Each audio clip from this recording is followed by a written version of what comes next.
Эхо твоего города вместе с радио «Эхо Москвы».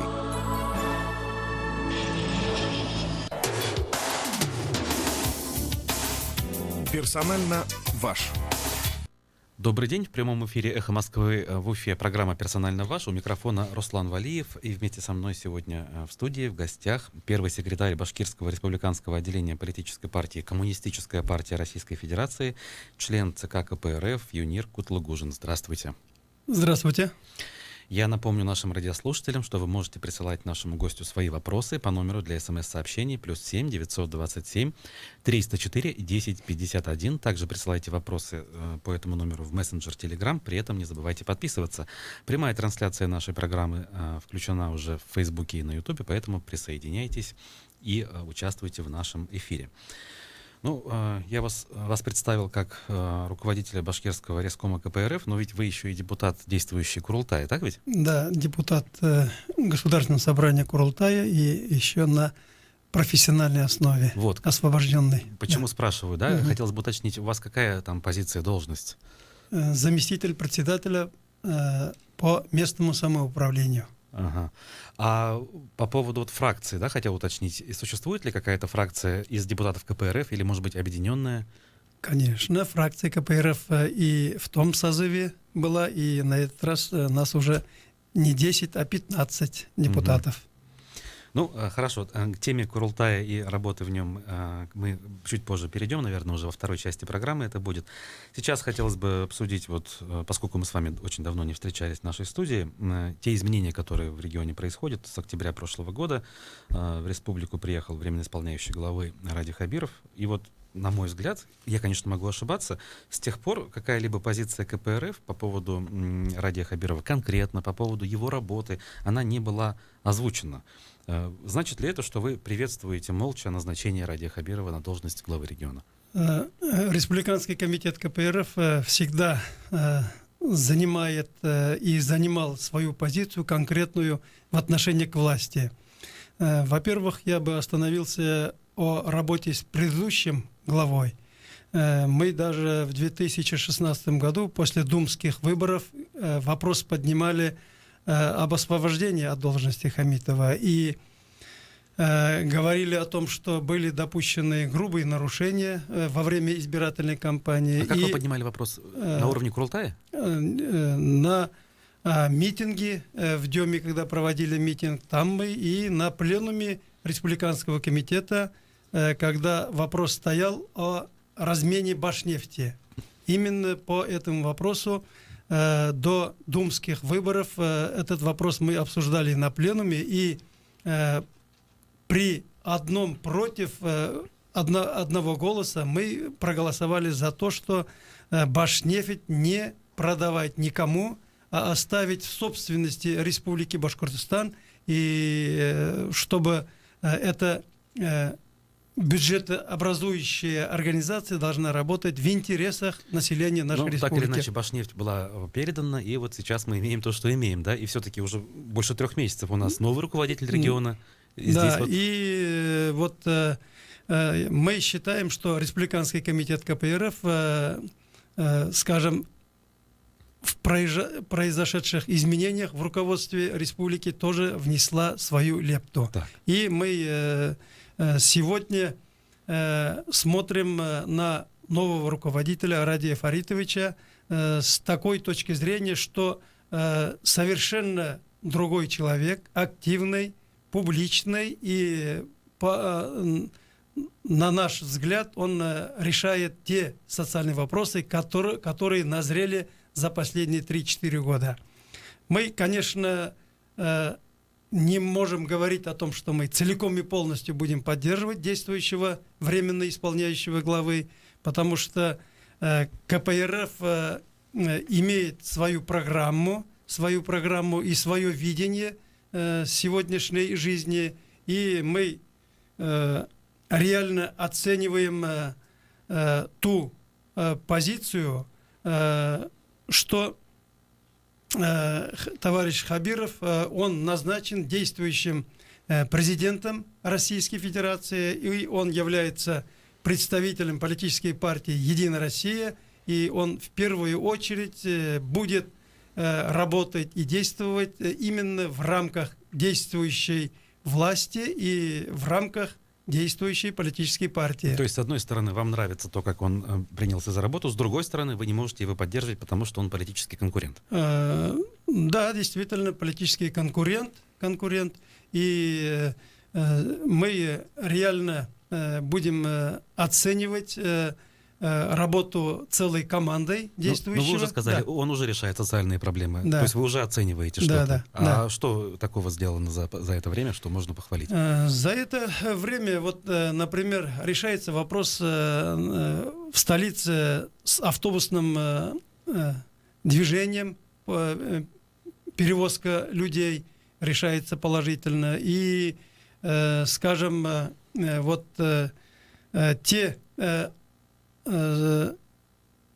те сферы услуг, оказания медицинского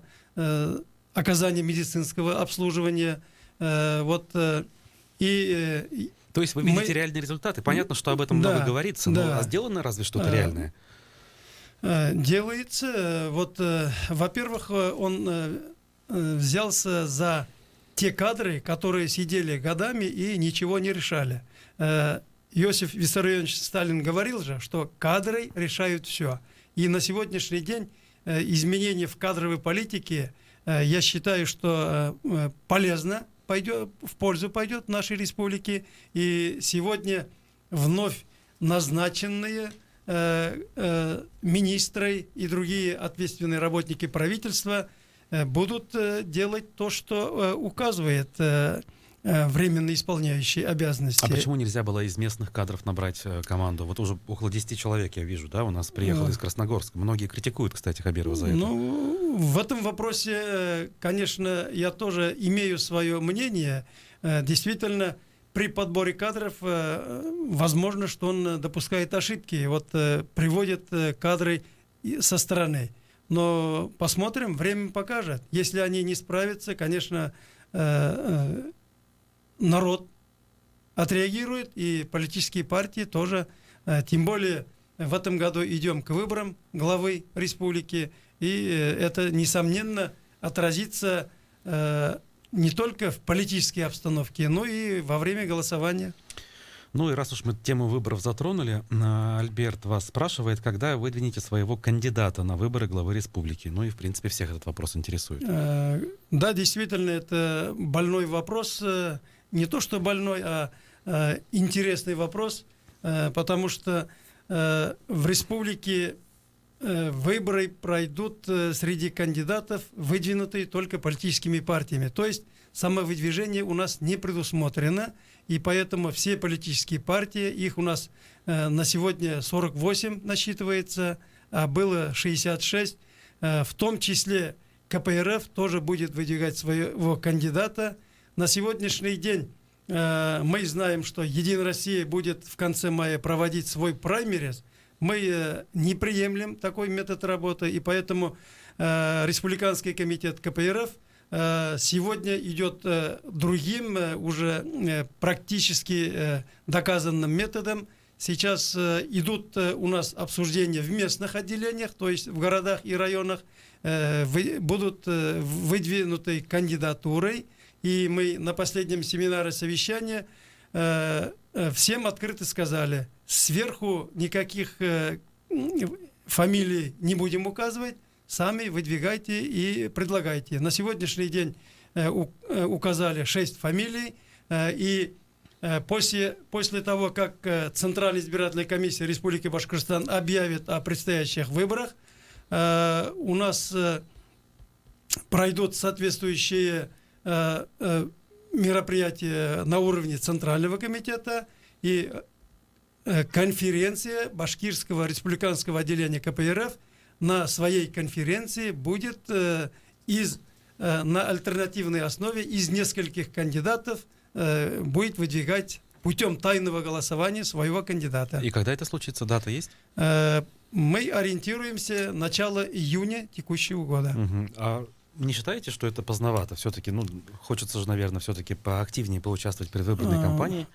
Ну, я понимаю, что надо активнее вести предвыборную агитацию, но тем не менее есть у нас законы Республики Башкортостан и Российской Федерации, в рамках которого мы не можем публично заявлять и проводить свои партийные мероприятия. Мы тем более на эту конференцию будем приглашать представителей Центральной избирательной комиссии и из Министерства юстиции. Все должно быть соблюдено. Скажите, вот вы на эти выборы идете, чтобы просто идти на выборы, как, к сожалению, частенько бывает у нас в России, или все-таки планируете бороться и побеждать на них? Вы, наверное, не все выборы, наверное, вы оцениваете или по-своему анализируете. Никогда Коммунистическая партия Российской Федерации не участвовала на выборах только ради участия.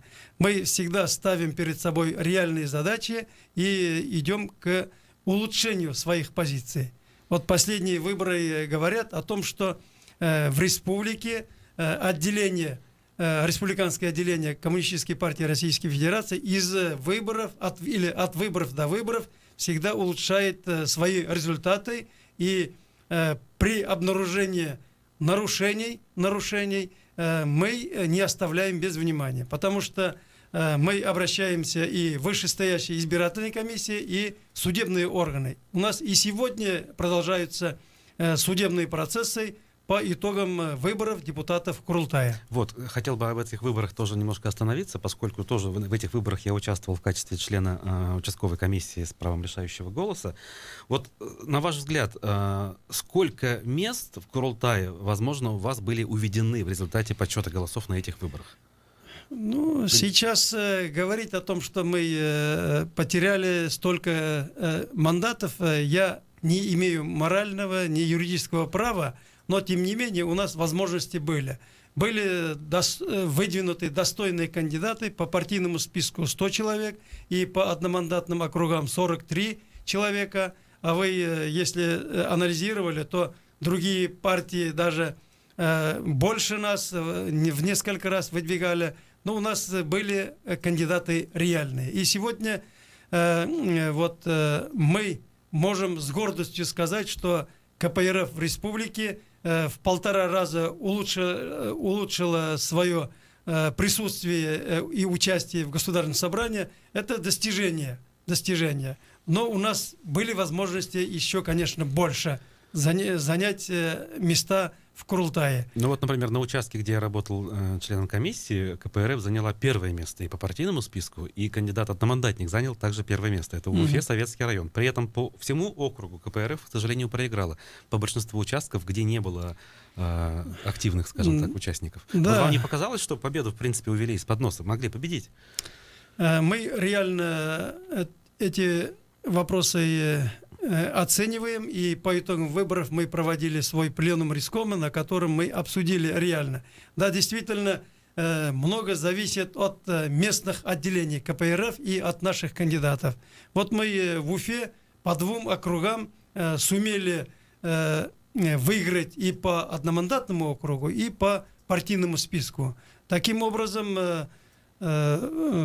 можем сказать, что если на избирательных участках были представители от КПРФ, там была соблюдена законность более-менее, и были реальные результаты.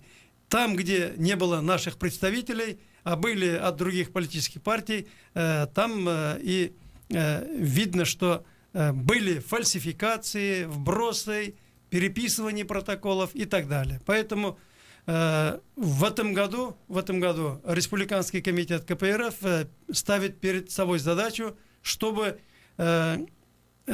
подобрать таких принципиальных, грамотных людей на избирательные участки, и мы с ними будем проводить подготовительную работу, учебу, и на практике, чтобы наши были люди готовы к этим беспорядкам. Вот на также этих выборах в сентябре в некоторых регионах прошли выборы губернаторов. Например, история в Приморье, да, она наиболее такая нашумевшая. Там кандидат от КПРФ Ищенко, по сути, победил на первых выборах, результаты которых были потом отменены, и Ищенко, в общем-то, даже и не баллотировался второй раз. Почему партия не борется за свои победы и своих избирателей, по сути дела? Партия КПРФ всегда боролась, борется и будет бороться. Но по Приморью я скажу только то, что знаю. Там на вторые выборы Ищенко выдвинулся самовыдвижением, и у него и у краевого отделения КПРФ не получилось зарегистрироваться. Вот по этой причине он не участвовал на выборах. А в тех регионах, как, например, Хакасия, там и республиканское отделение, и Центральный комитет стояли на своих позициях, и действительно вот 30-летний парень, скажем, стал губернатором. Это отрадно. Это говорит о том, что в любом регионе, если кроме КПРФ и наших сторонников еще избиратели, жители нашей республики, например, скажем, сориентируются на кандидатах или на кандидате от КПРФ, возможно все сделать для победы нашего кандидата. Угу. Так, вот вопрос от нашего радиослушателя. Вас не было на митинге 7 ноября, сославшись на занятость в Курултае. Что для вас важнее, спрашивает радиослушатель. Работа в Курултае или работа в партии? Как сотрудник, скажем, Государственного собрания на профессиональной основе, я в первую очередь в рабочее время должен работать именно в Государственном собрании. И свободное время от работы я целиком и полностью посвящаю работе в республиканском отделении КПРФ. После работы или до работы и в выходные дни я с удовольствием выезжаю, работаю в республиканском комитете, и в день приема граждан провожу прием.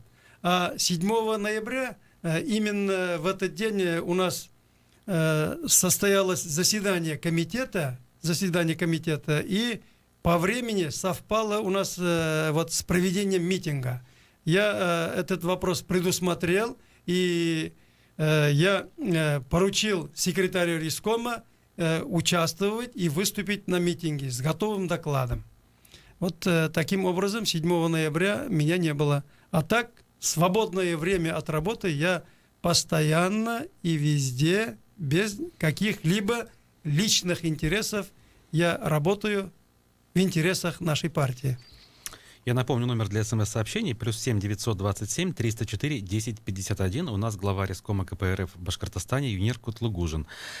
И вот еще один вопрос. Человек, видимо, знает внутреннюю кухню партии. Значит, что вы называете сотрудничеством с властью в последнем видео о беспределе на бюро партии, я так понимаю, здесь? У нас в уставе КПРФ написано, что партийные отделения должны взаимодействовать, сотрудничать с местной, то есть с действующей властью. Это не говорит о том, что ходить с ними в обнимку, выполнять их поручения и указания, а именно с партийной точки зрения смотреть на все происходящее. Я так оцениваю. И позицию нашей партии ни в коем случае не отдавать, не уступать, а рекомендовать, настаивать и принимать взвешенное решение в злободневных вопросах. Например, бюджет республики интересен каждому нашему жителю, так ведь? У нас в Государственном собрании 110 депутатов из 4 парламентских партий и по одному представителю от патриотов и от зеленых. И при рассмотрении вопроса о бюджете именно только фракция КПРФ 14 человек проголосовало против бюджета, предлагаемого правительством, и 1 воздержался. А остальные все проголосовали за. У нас 20 секунд до перерыва. Скажите коротко, почему против голосовали? Что не устраивало в бюджете? Во-первых, мало средств выделяется на образование, на развитие науки и медицинское образование. В этом вопросе мы провели, я лично приводил в своем выступлении, количество студентов меньше, чем соседние, и много студентов уезжает у нас в соседние регионы, в Москву, Санкт-Петербург. Мы продолжим наш разговор с Юниром Кутлугужиным после перерыва на новости. Оставайтесь с нами.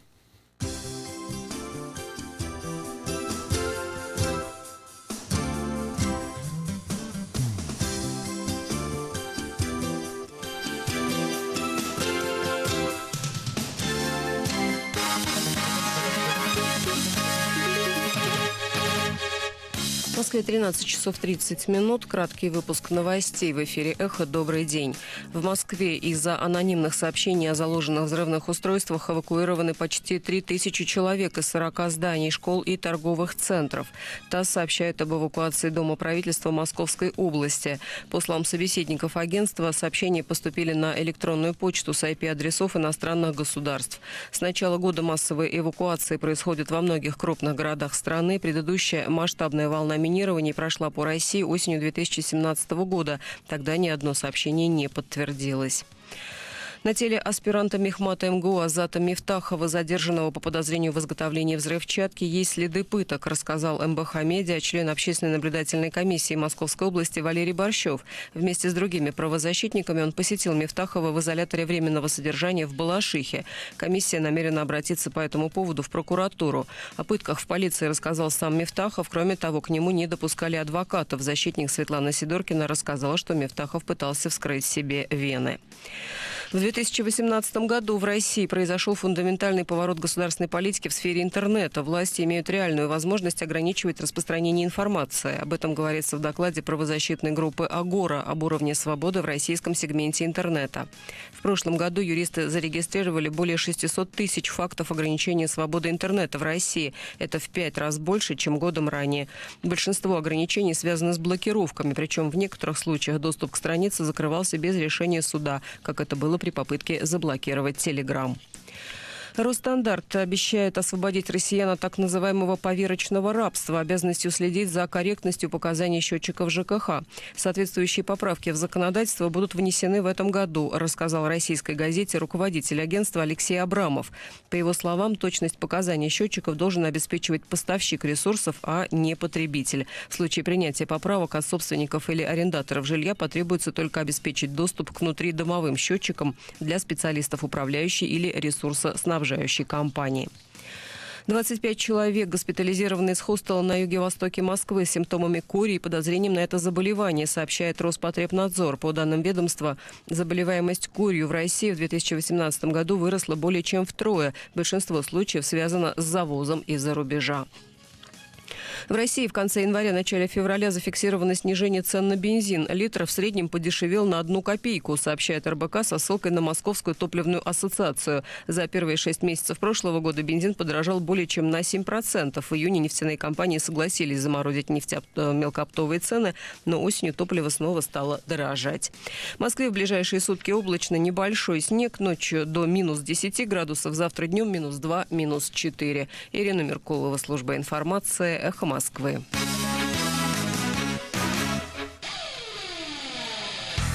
Такого в Уфе еще не было. Функциональный тренинг e-cycle, клубный звук и свет, датчики активности и продвинутые тренеры. Мы позаботились обо всем. Вам нужно позаботиться только о собственном теле. GetBet. Фитнес-студия нового формата. Узнай больше и получи 2 бесплатные тренировки на getbet.ru. 18+.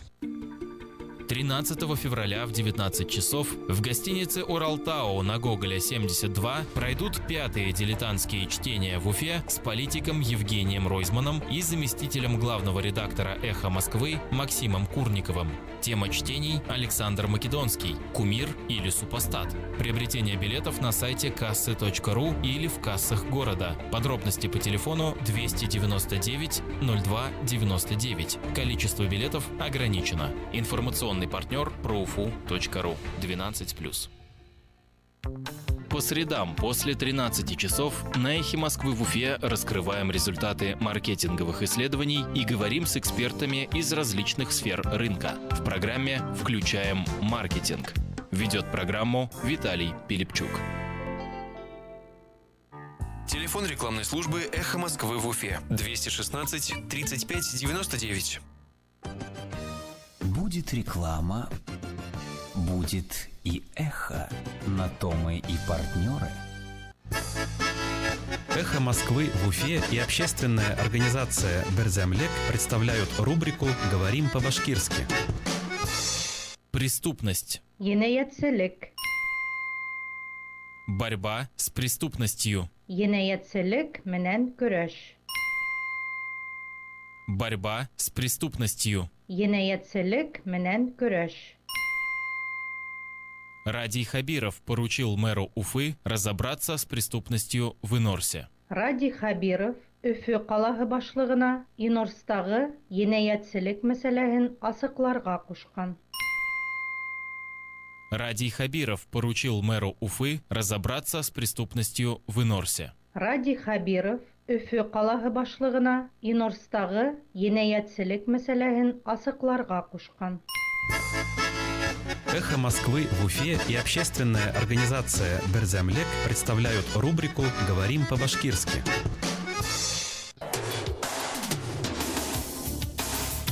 Персонально ваш.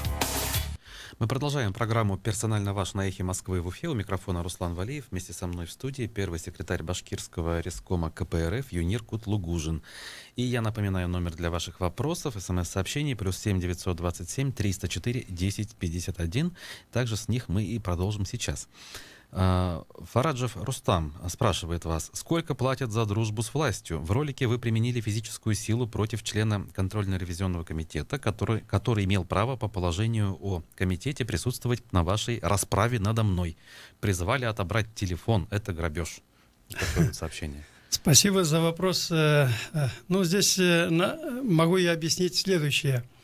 В тот день у нас состоялось закрытое заседание Бюро Республиканского комитета КПРФ, на котором член КПРФ Фараджев отчитывался о своей работе. Конкретно это внутрипартийная работа и соблюдение устава. Здесь, я считаю, детализировать, наверное, не стоит. И были приглашены несколько человек, первые секретари местных отделений. А то, что он приводит тот факт, что хотел присутствовать член КРК, это контрольно-ревизионная комиссия. Мы его не приглашали, и по положению член контрольно-ревизионной комиссии не имеет права, скажем, самовольно участвовать на заседаниях бюро. Есть для этого члены бюро, а для члена КРК, контрольно-ревизионной комиссии, есть пленум контрольно-ревизионной комиссии. Поэтому здесь никакой силой физически не было применено, просто мы попросили его освободить помещение для дальнейшей работы. Ну, с другой стороны, если вот нормальный, скажем, хозяин дома к тебе домой врываются и начинают диктовать свои условия, хозяин как должен поступить? Он должен принимать меры. И мы тоже аккуратно, культурно, в рамках действующего законодательства попросили его освободить помещение, что и было сделано. Ну, смотрите, если в момент заседания действительно происходит какое-то ЧП, наверное, действительно правомерно это ЧП как-то утихомирить, да, ну а в дальнейшем каким-то образом вы взаимодействуете со своими членами партии, которые в чем-то с вами не согласны? Какой-то диалог у вас есть? Ну, конечно, на партийных собраниях, пленумах, заседаниях бюро, пленумах контрольно-ревизионной комиссии, на совместных мероприятиях у нас всегда допускается критика, самокритика, и в то же время есть у нас положение демократического централизма. То есть меньшинство должно подчиняться большинству, и решение вышестоящего органа обязательны для выполнения для нижестоящих органов. То есть мы соблюдаем эти правила, наш основной закон, устав КПРФ. Если коммунист не соглашается, если он считает себя ущемленным где-то, то любой коммунист имеет право подать жалобу на коммуниста, на партийный орган, вышестоящую контрольную ревизионную комиссию. Что и было сделано, вот когда мы обсуждали отчет коммуниста Фараджева. Ихняя жалоба была направлена в Центральную контрольно-ревизионную комиссию, и мы получили ответ, что Бюро Республиканского комитета КПРФ приняло правильное решение. Поэтому здесь никаких нарушений нет. Радиослушатель, у которого номер телефона заканчивается на 491, пожалуйста, подписывайтесь, и ваши вопросы мы обязательно зададим. Ну вот вы много их шлете, но не подписывайтесь. Правила едины для всех, поэтому не забывайте об этом. Ну и тогда, раз уж мы о конфликтах разного рода заговорили, хотел бы от себя спросить, исчерпан ли тот конфликт, который произошел между членами партии Яном Двинским и Рустамом Хафизовым? Перед Новым годом все об этом говорили, выясняли, но вроде как было сказано, что это бытовой конфликт, не относящийся к партии, верно? Ну, действительно, жизнь продолжается, кипит, бурлит, и между членами партии тоже могут возникнуть какие-то личные отношения. То, что произошло перед Новым годом, мы тоже этот вопрос обсудили на заседании бюро и дали коллективную оценку произошедшему. То, что были приведены факты в средствах массовой информации, эти факты не имеют никакого отношения к Республиканскому комитету, никакого корпоратива не было, никакой, значит, других мероприятий. Здесь сложилась обстановка, что двое мужчин просто выяснили свои личные отношения. И мы официально дали ответ этим изданиям средств массовой информации. То есть частная история, которая... Да, частная история, поэтому они должны между собой, как говорится, выяснить личные отношения. Где были все, что никто не поинтересовались, как жил простой народ, стыдно было видеть. Ага. Это, видимо, комментарий тетя Роза пишет, даже и не вопрос. Понятно, здесь она говорит, что Хабиров первый, кто глубоко осознал, каково именно простым людям и что, как исправить положение, он знает. Ну ладно, спасибо вам за комментарий. Не забывайте, пожалуйста, радиослушатели, подписываться и присылая вопросы на номер +7 927 304 1051. У нас в республике есть вот такая ситуация, да, которая вот уже второй месяц развивается и, в общем, до сих пор не решается в Сибае. Вы как видите проблему? В чем суть этой проблемы? И почему она так долго не может решиться? Вот, обращая внимание на сообщение радиослушательницы, я бы хотел сказать, что Республиканский комитет КПРФ всегда обращает на особо важные вопросы. Например, когда обсуждался вопрос пенсионной реформы, мы тоже говорили об этом. 2 больших митинга провели в Уфе, в Стерлитамаке, в Салавате, в Нефтекамске и других районах и городах, Янаул, Учалы и так далее. Касаясь вопроса экологической обстановки в Сибае, Республиканский комитет КПРФ в августе прошлого года провели конференцию именно вот об экологической катастрофе. Я сам лично обращался с письмом главе республики Хамитову, Министерство экологии, главам администрации города Сибая, Хайбулинского, Баймакского районов.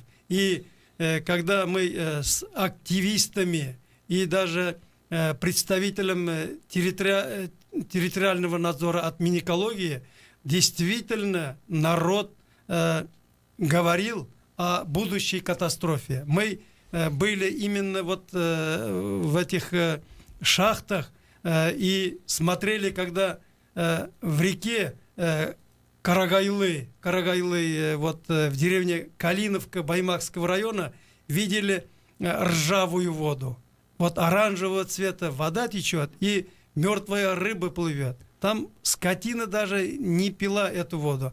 Даже из Челябинской области были представители, и мы говорили об этом на всю республику. Мы написали в нашей газете. Реакции были какие-то? Реакции, скажем, практически не было. Поэтому и вот это ЧП произошло. Я так считаю. Ну вот, радиослушатель подписался, он пишет, что он представляет Комитет народного доверия Республики Башкортостан. Вам известна такая организация? Это внутри партии, я так понимаю, существуют какие-то кружки? Внутри партии таких комитетов нет. Это товарищи, которые, скажем, мечтают создать такой комитет.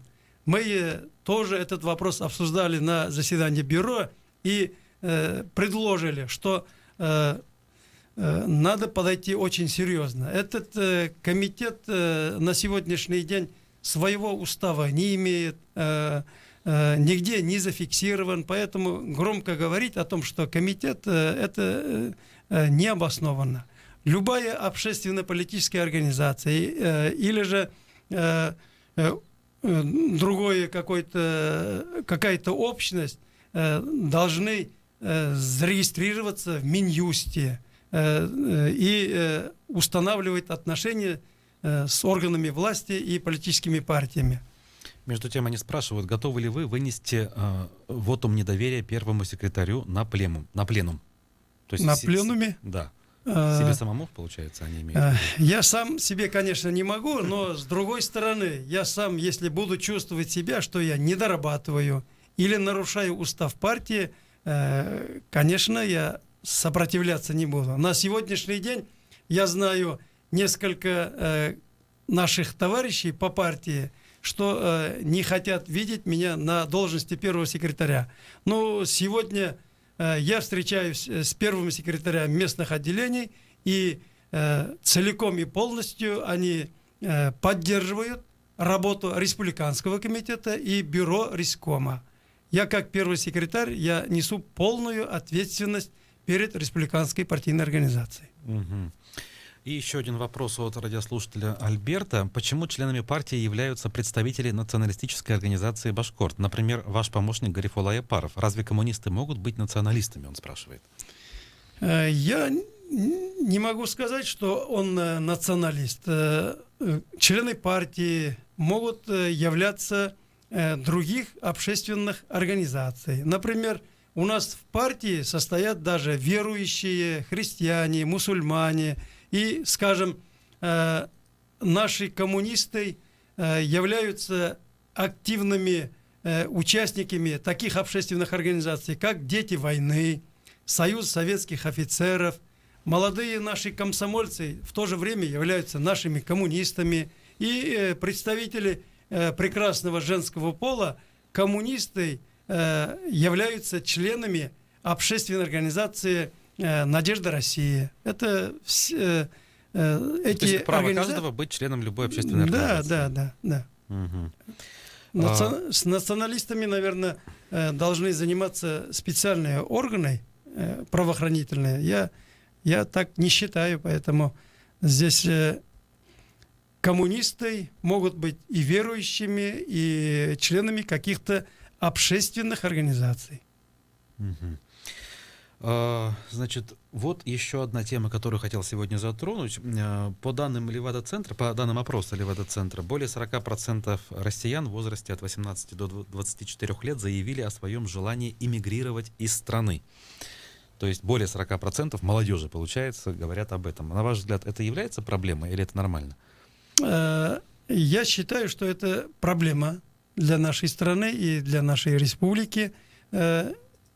касается эта проблема, потому что, во-первых, я всегда говорю о том, что власть должна думать о предоставлении работы, достойной заработной платой, и решить надо вопросы жилья. И в отношении детей все-таки вот у нас не полностью обеспечены детскими садами, яслями. Вот как раз сегодня Хабиров как раз и поднимает этот вопрос. Я целиком и полностью поддерживаю, потому что молодые родители вот правдами, неправдами устраивают своих детей ясельного возраста в детские сады. Эти вопросы нужно решать. Вот вы уже не первый раз сегодня говорите, что поддерживаете конкретные шаги Хабирова, в частности, шаги по поводу детских садов. Вот у меня создается впечатление, что этой поддержкой вы, в общем-то, уже опустили руки и считаете, что раз Хабиров такой молодец, то, в принципе, пусть он выигрывает эти выборы и дальше работает. Нет, не чувствуется я конкурентности. так не говорил.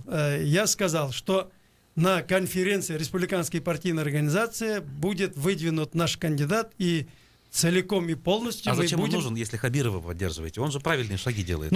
Сегодня, чем ничего не делать при предыдущем главе, и если сегодня что-то он делает, мы должны видеть и позитивные, и отрицательные. Давайте скажем, что отрицательный. Позитив, в общем-то, они и сами хорошо рассказывают о нем, да, со страниц официальных СМИ. Давайте скажем, что делается не так. Сегодня не так делается. Во-первых, политика нашего государства, он за рамки этой политики не будет выходить. За рамки политики Единой России он не будет выходить. То есть вся деятельность сегодняшней власти в республике будет направлена на сохранение олигархов и крупных предпринимателей, и в то же время что-то выделять для решения общих социальных вопросов. Я так вижу. То есть только в рамках того, что есть единая линия Единой России, а конкретных шагов на уровне республики отрицательных нет вообще никаких. Это надо же проанализировать. Так голословно я не могу говорить на сегодняшний день. Если бы я заранее готовился бы, может быть, я нашел бы, но на сегодняшний день пока не могу сказать. Угу. Тогда еще вопрос от радиослушателя. Ваше отношение к Ахмед Заки Валиди? Угу. Можете прокомментировать? Тем более 100-летие республики в этом году мы отмечаем. В отношении Заки Валиди могу высказать не только свое мнение, а мнение Республиканского комитета КПРФ. Этот вопрос к этому персонажу неоднозначный, потому что в годы советской власти мы знали его как националиста, а в 90-е годы с подачи депутатов городского совета города Уфы переименовали улицу Фрунзе на Заки Валиди. В отношении этого, скажем, персонажа Республиканский комитет КПРФ в декабре еще 2015 года рассмотрели, обсудили этот вопрос и приняли решение, что историю давайте путать не будем, и надо вернуть улице название Михаила Васильевича Фрунзе. Мы на этой позиции, и я сам лично сегодня поддерживаю. Конкретно по Заки Валиди я, как депутат Госсобрания, направил один раз депутатский запрос в архив нашей республики, и на сегодняшний день я получил ответ, и там просят конкретизировать. На сегодняшний день я со своими помощниками по этому вопросу работаем. Я думаю, что и во второй раз я, наверное, обращусь с депутатским запросом. слушатель, который подписывается, видимо, псевдонимом, даже невидимо точно. Почему вы принимаете на работу судимых по статье взяточничество, спрашивает он вас. Ну, пожалуйста, конечно, радиослушателям обращаюсь. Я какие-то факты приводите, чтобы было понятно, о чем речь. Таких, скажем, уголовно наказуемых у нас в республиканском отделении КПРФ нет. И в рамках действующего законодательства с соблюдением Трудового кодекса и по согласованию с бюро Рискома принимаю я на работу сотрудников Рискома и увольняются согласно действующего законодательства. Давно не было никаких политических акций и митингов. Вы вообще что-то планируете в этом смысле? Или все устраивает на сегодняшний день в стране и республике? Конечно, не устраивает. Вот мы буквально в декабре месяце на заседании фракции КПРФ в Государственном собрании рассматривали вопрос наряду с бюджетом и мусорную реформу. По этому вопросу мы высказали ряд замечаний и критических предложений, которые мы направили в правительство. И на сегодняшний день мы на 23 февраля планируем проведение митинга, шествий по республике и в частности в Уфе по празднованию Дня Советской Армии и Военно-Морского флота. И сегодня мы ждем с Москвы решения о проведении всероссийского шествия по мусорной реформе. И, конечно, когда в масштабах Российской Федерации КПРФ, если будет проводить мероприятие, мы никогда в стране не остаемся и будем принимать самое активное участие. А в чем ваша позиция по мусорной реформе? Что не устраивает? По мусорной реформе сегодня, хотя в республике установлены самые низкие цены, фактически этим вопросом надо заниматься. Моя позиция такая. Потому что мы видим, что свалки, они беспорядочно ведется хозяйство, поэтому порядок наводить надо. Но с другой стороны, как руководитель политической партии, как депутат Госсобрания, вообще я против, конечно, сбора средств, потому что население нашей республики загнано в такие условия, что за ЖКХ мы переплачиваем, по-моему, с гаком. Поэтому здесь... То есть решать не надо мусорную проблему, получается? Нет, никак? Решать надо, но сбор денег именно за утилизацию насчет региональных операторов, я думаю, что вряд ли они наведут порядок. Пока местные органы власти и жилищно-коммунальные хозяйства не возьмутся за это дело, мы вместе взятые, региональный оператор ничего не сделает. Угу. Ну и, наверное, такой небольшой вопрос, хотя в последние дни очень активно обсуждается у нас в общественном пространстве. Это пятидневка в школах. Вы эту идею поддерживаете или у вас нет позиции? Мы, конечно, этот вопрос на партийных форумах еще не обсуждали коллективно. Мое личное мнение отрицательное. Все-таки надо сохранить советскую форму обучения 6 дней, а программу надо пересмотреть. Ненужные предметы, которые диктуются сегодняшними, скажем, реформаторами, детей надо максимально освобождать, чтобы у них оставалось времени заниматься спортом и другими культурными, скажем, мероприятиями, чтобы ребенок рос индивидуально как личность. Вот видите, есть вещи, есть решения Радия Хабирова, которые вам не нравятся. Это как раз про пятидневку. Да. Ну что ж, время нашей программы тем временем подошло к концу, и я благодарю нашего гостя, первого секретаря Башкирского республиканского отделения политической партии Компартии Российской Федерации, члена ЦК КПРФ, депутата Курултая Юнира Кутлугужина. Спасибо вам.